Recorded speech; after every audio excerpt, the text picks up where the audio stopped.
This is what the word of the Lord has to tell us today. You have heard that it was said to our ancestors, "Do not murder. And whoever murders will be subject to judgment." But I tell you, everyone who is angry with his brother or sister will be subject to judgment. Whoever insults his brother or sister will be subject to the court. And whoever says, "You fool," will be subject to hellfire. So if you are offering your gift on the altar, and there you remember that your brother or sister has something against you, leave your gift there in front of the altar. First go and be reconciled with your brother or sister, and then come and offer your gift. Reach a settlement quickly with your adversary while you're on the way with him to the court, and your adversary will hand you over to the judge, and the judge to the officer, and you will be thrown into prison. Truly, I tell you, you will never get out of there until you have paid the last penny.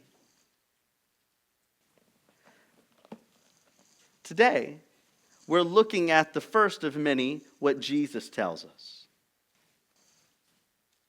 But what we're really focusing on today is what Jesus has to say about anger. You know, it's important to do what Jesus says. But first you have to really know what Jesus says.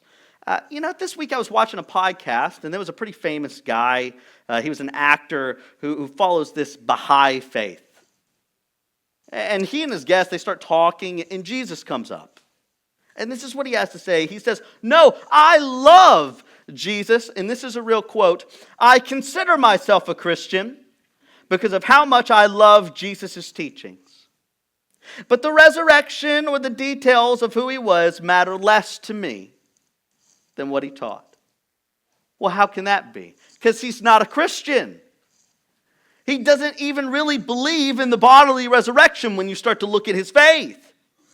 But what he wants to do is he wants to take Jesus and he wants to pick and choose some things that Jesus says that he already agrees with and say, look how good I am. I'm doing what Jesus says. And the truth is, everybody wants a piece of Jesus as long as Jesus supports what they already believe. But a Jesus that you've made to agree with everything that you think and say and do isn't the Lord of your life. He's an idol of your own making. In other words, unless it is the same Jesus that is revealed to us in Scripture, it's not Jesus at all. So the question for today is not, do you like Jesus? Not, do you have an opinion on Jesus? But it's the same question that Jesus asks himself. Why do you call me Lord, Lord, and do not do what I say? So we better know what Jesus says, and we better do it. Amen? So let's talk about some of the background of where this is, right? So we've been talking about Jesus fulfilling the law, and when the Bible tells us that Jesus came to fulfill the law, it means every requirement of God's word was fully lived out and met perfectly for us. That whoever believes in him will not perish but have everlasting life because Jesus took our place on the cross and we receive forgiveness because of him. Now, Jesus starts to talk about what his law, the law of Christ, is all about. And it's not about just what happens on the outside. It's what happens on the inside. That's what Jesus is concerned about. That's what God is concerned about. So as we look at verse 21, we see God calls us to do more than just barely avoid major sin, but to look at and recognize sin's seed long before it becomes a full-blown and obvious sin for everyone to see. So the first thing that he talks about here is murder. He said, you've heard it said before, do not murder, right? I think that we've all heard the 10 Commandments, and we've seen that commandment. Don't murder. And I think that he starts there because it is such an obvious sin. In fact, the word that he uses here for murder is not just killing. It's murder. It's this idea of an intentional, unjustified homicide. It's that you got angry, you made a plan, you enacted that plan, and you killed. And so Jesus begins with this because most people would look at that and go, yeah, it's wrong to do that. Yet, when I talk to people and I start talking about goodness, one of the first things they say to me is, well, I haven't killed anybody. Okay. Very few people have. What's your point with that? And what it is we love loopholes, don't we? Man, we love a loophole. The Pharisees love loopholes. That's part of the reason why Jesus is having to talk about the very heart of the law. Talking about the law of now Christ. So that there is no loophole. And so what I find is that we naturally measure our goodness against the worst possible outcome. We say things like, well, at least I haven't killed anybody. Or when I've done something or said something I shouldn't, I say, well, nobody died. Right? Or I've even said this myself, well, it's not like I shot the guy. And we say this because we like to use the extremes so that we can get a pass on everything else. And that's what Jesus is pointing out here. He says, okay, you know, it says don't murder. Okay, you haven't murdered. Great. But that's not the whole sin. Sin starts way, way, way before that point. See, what Jesus does is he exposes how we only focus on the extremes to make ourselves feel good. But just because we feel good doesn't mean that we're righteous. In fact, when we lie to ourselves saying, well, at least I didn't murder, what happens is we're actually lying to ourselves and trying to pass over the wrong that we've done. So Jesus says, you've heard this, but I tell you. But I tell you. Jesus then begins to push into the sins that we want to look past. The very sins that would make us say, well, it's not like I shot the guy. He wants us to look at that, recognize it as sin before it reaches its conclusion. Jesus starts in the heart, and then he works his way out. So let's talk about that. This is what I call the progress of anger, and it begins with anger. This is what he says, but I tell you, everyone who is angry with his brother or sister will be subject to judgment. Oh, what he's pointing out is murder doesn't just pop up out of nowhere. What happens is it starts with this ember of anger and it grows. Murder isn't where the sin begins. That's usually where the sin ends. Murder is the seed of sin fully realized, but the truth is that you have sinned far before that point. It begins with anger. This word for anger isn't just where you kind of fly off the handle. This word for anger talks about something that is settled into you. Something that you continue to hold on to. This isn't the anger where you're frustrated for a second because you hit your thumb with the hammer and maybe you said something that you shouldn't. But then in a few minutes you're all good. This is the kind that keeps you up at night. This is the one where you replay conversations in your mind while you lie in bed, winning arguments that nobody's having. This is where you assume the worst about the person that you're thinking about. This is where you secretly celebrate when something bad happens to them and you go, honestly, they deserve it. That's the anger that Jesus is talking about. And it's a sin because you stop seeing the person as what God created them to be. You stop seeing them as a person. You stop seeing them as someone in the image of God. And you start seeing them as less than. They're not a person, they're a problem. And so what does anger turn into? Well, even though it might not be on the outside where everybody can see, when it's quiet and it stays there, what happens is the anger that you feel starts to become a part of who you are. And this is the next progress of anger. You start to give insults. Because what you already feel about that person, that they're less than you, starts to be what you say about them. Anger makes you believe that because they did something wrong, you now have the right to judge them. That anger makes you believe you get to decide who is guilty, who deserves punishment, and who is worth loving. In other words, you move from they hurt me to they are a bad person. That's where anger really starts to take its root. And it leads to insults. Jesus uses this word, raka, here. It means that you say that they're good for nothing, they're empty-headed, they're dumb, they don't know anything, or that they're worthless. And so what you do is you move from they did this bad thing to me to now they are worthless to me. See, anger, what it does is it attacks the person rather than confronts the action.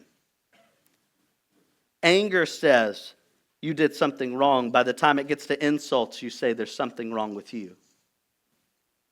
And you write them off as someone who you don't have to love, who you don't have to respect, and honestly, someone that you don't care what happens to them. Well, that's not the place that it stops. The progress of anger then moves on to greater judgment. It uses this word fool. This word fool is seen throughout the entire Old Testament and in the New Testament. And what fool is it's not just saying that you don't know anything.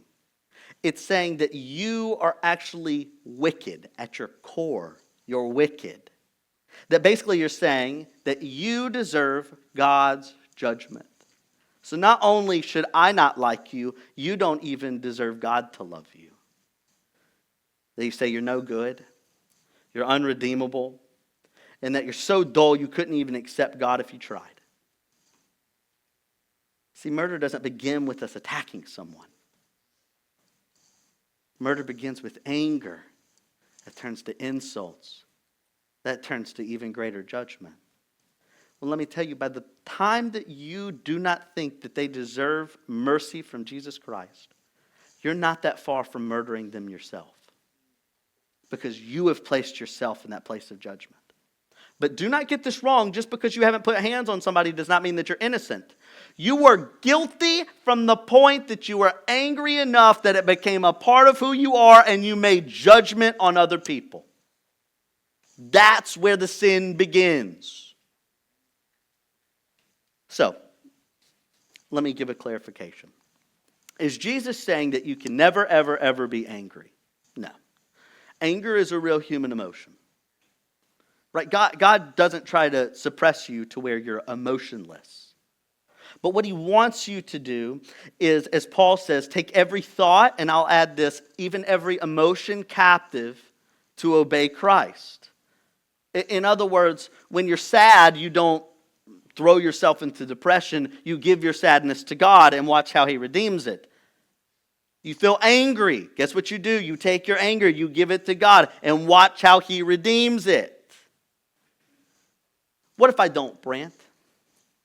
What if I just keep being angry? What if my mind can't change about this person? Brant, you don't know what they've done to me. You don't know how they've hurt me. You don't know how many years they've taken away from me in my life, the ways that they've hurt me financially and physically. Brant, even spiritually, it feels like they have taken something from me. Here's the punishment if you do not let go. And this is not punishment for them. This is punishment for you. Jesus says, everyone who is angry with his brother or sister will be subject to judgment. Whoever says to his brother or sister, Raka, will be subject to the Sanhedrin. In other words, they're going to take you to the courts. Listen to this. Whoever says you fool will be subject to hellfire. See, Jesus is not trying to show us what sin gets what. What he's saying is that the anger that we think is no big deal, that would just pass away, well, they kind of deserve it. They're no good. I just kind of kicked them out of my life. I don't even hardly think about them, even though you do think about them.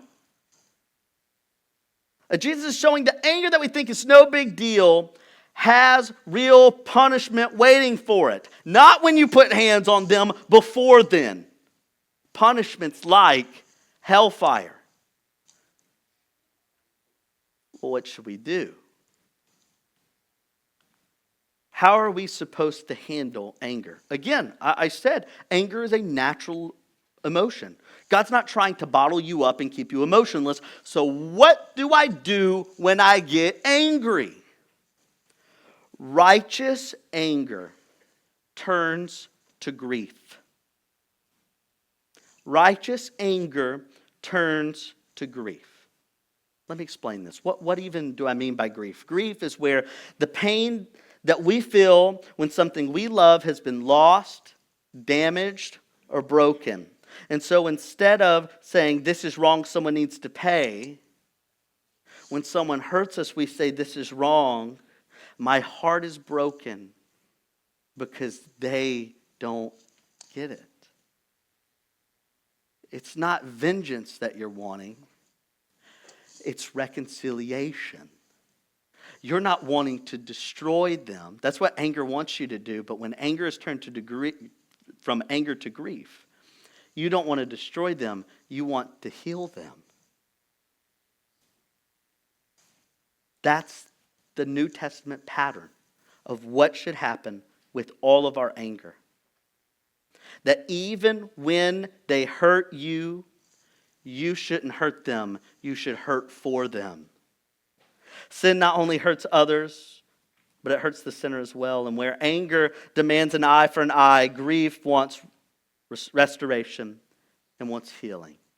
Let me show you where I'm getting this from.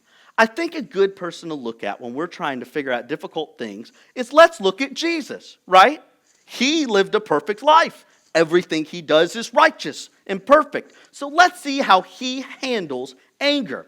One of the first places that we always seem to talk about with Jesus being angry is cleansing the temple. I want you to see what this has to say. This is in Luke chapter 19, starting in verse 45. He went into the temple, and he began to throw out those who were selling, and he said, "It is written, my house will be a house of prayer, but you have made it a den of thieves." And I've heard this brought up a lot, and what I usually hear is people say something like this when they're talking about anger. They say, well, Jesus got angry, so I can get angry too. They say Jesus had righteous anger, so that means I can be mad about this. Jesus flipped tables, so sometimes you got to get mad to get things done. Here's some big questions. Was Jesus really angry? How did Jesus handle it? And what can that teach us about our own anger? So let's try and figure out what in the world is happening here that he would even do this. In the New Testament, there's a temple and it has all these different layers. On the outer layer is something called the court of Gentiles. So if you are not a Jewish believer, this is the closest you can get to coming and worshiping God.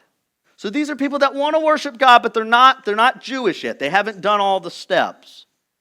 And Jesus wants all nations. Remember the promise of Abraham that the whole world will be blessed. So God wants these people from other nations coming and worshiping him as the one true God. Well, what's happened is this place that should be this place of prayer and worship has filled up with a bunch of stores. And these stores are selling animal sacrifices and they're doing money exchange because they have money from everywhere. But it's not just the problem that they have all these stores. It's that all of these stores seem to be corrupt. And so where they should be worshiping God, it's become all about money. And it's become loud and distracting. So if someone tried to come and worship God in the court of Gentiles, they would have an extraordinarily hard time because of all of the major sin and distractions around them. So it's not just a problem of people buying and selling. It's a problem that they've taken this place of worship and have made it more of a place of wrong commerce. So instead of being a bridge to God, God's house has become a barrier to God. So what does Jesus do? He corrects them. Remember what Jesus says. He quotes two different prophets here. Isaiah 56 verse 7 says, "I will bring them into my holy mountain and I will let them rejoice in my house of prayer. Their burnt offerings and sacrifices will be acceptable on my offer, for my house will be called a house of prayer for all nations. So he's saying God's very intent from the very beginning is that all nations can come and worship him. But then he also quotes this, Jeremiah 7:11. Has this house which bears my name become a den of thieves? In your view, yes, I too have seen it. This is the Lord's declaration. So instead of leading people to worship, it became a place where money was the most important thing. So here's the big question. Was Jesus angry? Well, how would God feel in this situation? I believe that it grieves and it angers God. Instead of the temple being a bridge to God, it becomes a barrier. So shouldn't Jesus feel the same? But I want to point out one very interesting fact. Because this story that we just read is told in Matthew, in Mark, in Luke. There also is a second time, so this would be the first time actually, that Jesus cleanses the temple in John chapter 2. So that means 4 different places talk about Jesus cleansing the temple. More than likely, it's 2 different times that Jesus came into the temple and cleaned it out. You want to know how many times it says that Jesus is angry? 0. 0. It never says that Jesus is angry, which is interesting. Because the Gospels will tell when Jesus is having an emotion. In fact, we're going to see in just a bit, there is a time where it's very clear that it says Jesus is angry, but not here. So what is Jesus really doing? Jesus is actually grieving at what happens. This is right before, in Luke that we read, where he's going into and he's cleansing the temple. This is what it says, right before this. As he approached, he saw the city, and what did he do? He wept, saying, if you knew this day what would bring peace, but now it is hidden from your eyes. So what is Jesus' real emotion? Jesus' real emotion is not anger. It's grief. And what Jesus is really doing is what I call a prophetic action. You see this in the Old Testament. For example, if you read the book of Ezekiel, Ezekiel does this all the time. Like he'll lay on a side for like a long time. And he'll do all these things to get people's attention to show them, hey, God's judgment is coming. In fact, in Jeremiah goes and he takes this clay pot and he gets in front of all the leaders and he busts it. And he says, God's going to do that to you. So he's doing something to get their attention, to show them that if they keep going down this path, there is real judgment for them. Well, that's what Jesus does in the cleansing of the temple. He does an action to show them what they've been doing wrong in hopes that they would change and begin to do right. It's not anger, it's a prophetic action. So, let me try and answer this as simply as I can. Was Jesus angry? Righteously angry? Probably. Possibly. But Jesus is not angry because he's personally offended. He grieves because God's house was corrupted and people were kept from encountering God. See, righteous anger very quickly becomes grief that refuses to remain passive in the face of evil. So the big difference between righteous anger and sinful anger is righteous anger causes Jesus to grieve, where sinful anger keeps going and going and will end up with people trying to destroy instead of heal. Let me show you in another story. This is one where it says that Jesus is angry. And so we're going to look at what it says about Jesus and then try and figure out how that fits into this paradigm that we've built, that righteous anger quickly becomes grief, okay? Jesus is the example. This is him healing on the Sabbath. This is kind of the story. This is from Mark chapter 3, I believe. And so in Mark 3, Jesus sees a man who needs help. And while the Pharisees are more concerned with catching Jesus than helping the man, Jesus confronts their hardness of heart. And it literally says, and he became angry and he grieved over it and then does good by healing the man. So he comes in, there's a man with a withered hand. This man needs healing. And the Pharisees just take a step back. And they wait to see what Jesus does because they believe that Jesus would do wrong to perform a miracle on the Sabbath. They've just totally missed what the Sabbath is all about. Completely missed it. And so Jesus goes and heals the man. And he confronts the Pharisees, saying, what are you even doing? You're saying that it's the Sabbath, but you're going to do evil. If it's the Lord's day, shouldn't you do good? And so what's happening here? Jesus is in the synagogue. He sees the man needs help. Do the Pharisees help? No. They try and catch Jesus. Well, how do you think God feels about this? The guys are more concerned with being right and being the judge than actually helping and blessing. Well, Jesus asked this simple question. Is it lawful to do good on the Sabbath or to do evil, to save a life or to kill? And they stay silent because they would rather be right than be righteous. Have you ever been there?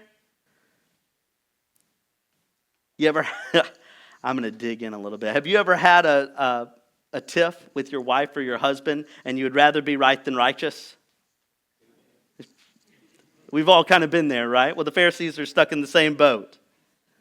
So how does Jesus respond? I want you to pay attention to this. It says that he's mad. He doesn't insult them. He doesn't attack them. He doesn't lose control. Jesus does good. In fact, I want you to catch, do you see where it says that he's angry? What did it say immediately after that? He was angry, he grieved. Righteous anger turns to grief, and grief should turn to righteous action. So Jesus doesn't get on to them. He gently tries to confront them and where they've been wrong, and then he does good.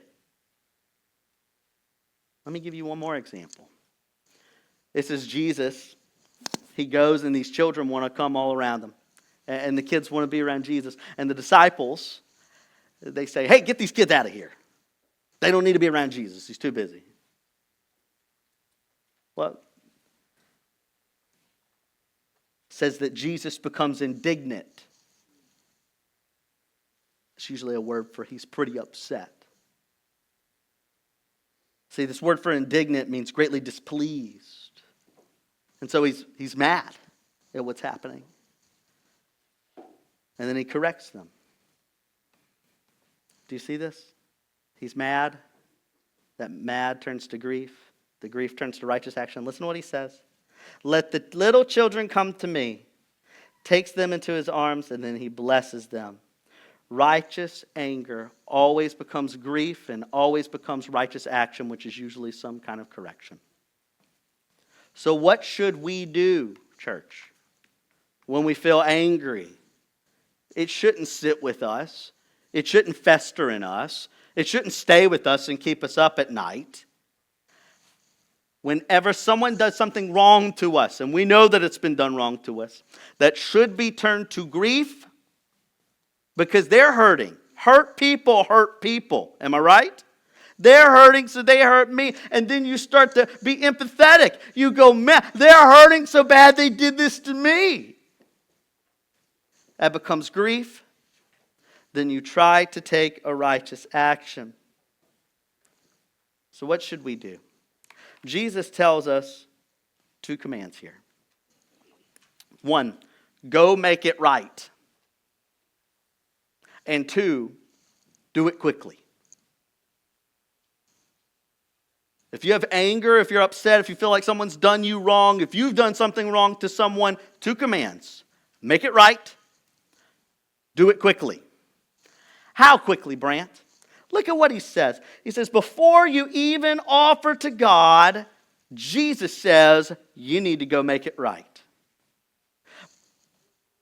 Before you even put the tithe into the tithing plate, before you even stand and sing a song, before you give any sacrifice to God whatsoever, go to Him in prayer, read your Bible in the morning, whatever it is, before you approach God, you should try to make it right. Romans 12:18 tells us this. If possible, as far as it depends on you, live at peace with everyone. So what does that mean? Sometimes you'll try and make it right, and guess what? They'll go, I don't care. I'll never forgive you. Is that on you at that point? No. But the best you can, try and live at peace with everyone. In fact, look at what it says, what happens if you don't. 1 John chapter 4, verse 20. If anyone says, I love God, yet hates his brother or sister, he is a liar. For the person who does not love his brother or sister whom he has seen cannot love God and whom he has not seen. This means something incredibly important. You cannot separate your worship of God from your relationships with people. You can't do it. You cannot do it. You cannot teach about God's love without unconditionally loving others. You cannot freely sing about God's grace while refusing to extend grace yourself. And you should not bring your offering while carrying contempt in your heart. So what should you do? Make it right. Do it quickly. Jesus says to reach a settlement quickly with your adversary. In other words, do not let your problems sit and grow. Listen to what Ephesians has to say about this. Be angry. Okay. So Paul knows that we'll be angry sometimes, yet look what he says. Do not sin. Well, how do I not sin when I'm angry? Here's the number one way. Do not let the sun go down on your anger. Make it right. Do it quickly. And don't give the devil an opportunity. Do you know what this means? If you are angry and you don't make it right and you don't do it quickly, you give Satan a space to start messing up your life. You could say, but Brent, you don't know how bad they've hurt me. Brent, you don't know the unspeakable things that they did to me. God's not talking to them. He's talking to you. And he's saying the best that you can. Make it right. And do it quickly. If you've sinned against someone, apologize. If you've wronged someone, make restitution. If you're angry with someone, go talk to them. If you've been hurt, pursue reconciliation instead of revenge. If you've contributed to the conflict in any way, own your part and ask for forgiveness. Don't just be convicted about it, church. Go and make it right.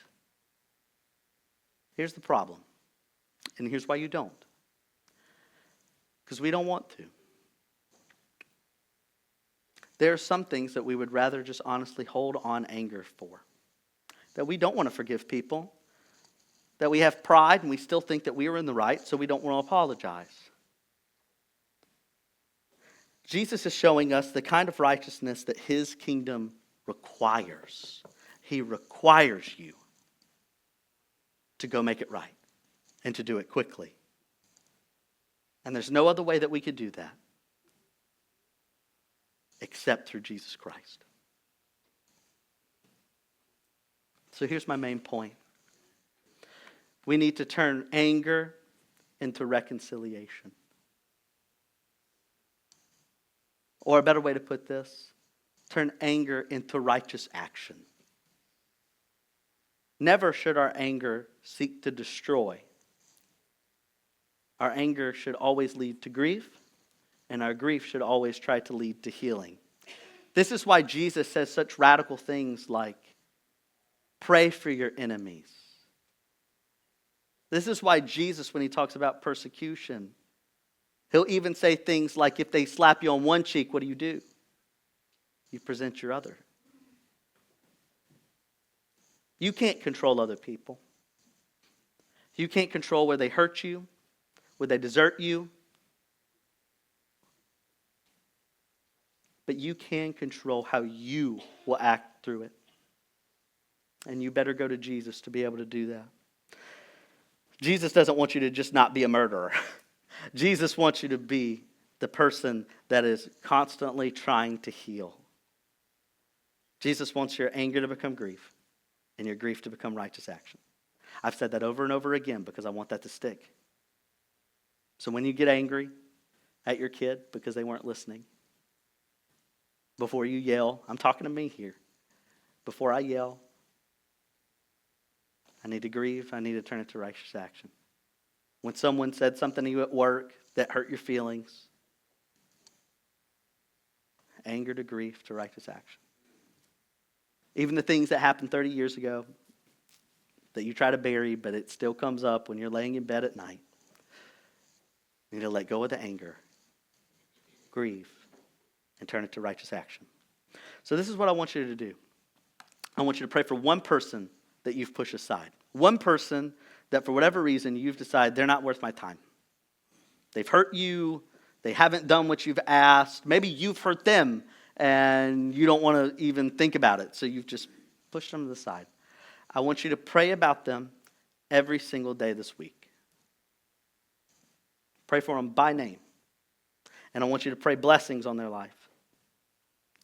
And what you will find is when you start to pray for somebody, you'll stop seeing them as less than yourself, and you'll start seeing them how God sees them.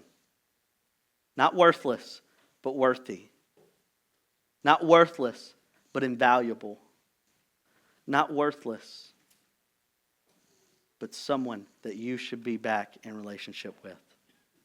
See, this is what Jesus did for us. You don't think that it hurt God when He created the whole world and He saw us in our sin and our shame? We deserved hell. He's the judge. We deserve to die right there. And yet, what does He do? He grieves and He turns it to righteous action. He says, I'm going to go rescue those people. So Jesus Christ gave everything, became fully God, fully man, born of a virgin. He lived a sinless life. He lived as perfectly as you possibly can. Also that He would go to the cross so that we might be healed. That He went to the cross so that we wouldn't be destroyed, but that we would be made right with God again. If Jesus Christ did that for you and your life, then we're called to do that for others.